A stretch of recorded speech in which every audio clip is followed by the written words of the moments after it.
Belum lama lepas dari lembaga permasyarakatan, Nyoman Benipong berurusan lagi dengan polisi.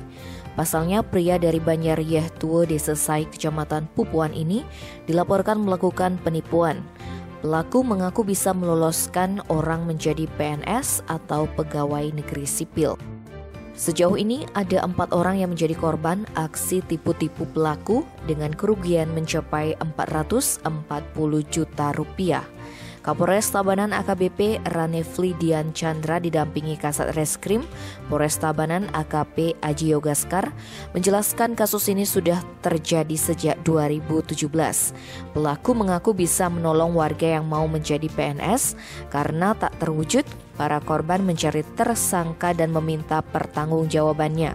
Namun tidak ada itikat baik dari tersangka.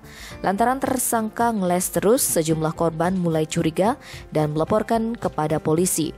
Dari laporan tersebut, polisi memburu tersangka. Tersangka yang mengaku gemar sabung ayam sempat melarikan diri, namun berhasil diamankan saat pulang ke rumahnya. Akibat perbuatannya, pelaku dijerat pasal tentang penipuan dengan ancaman hukuman paling lama 4 tahun. Tim Bali Express melaporkan.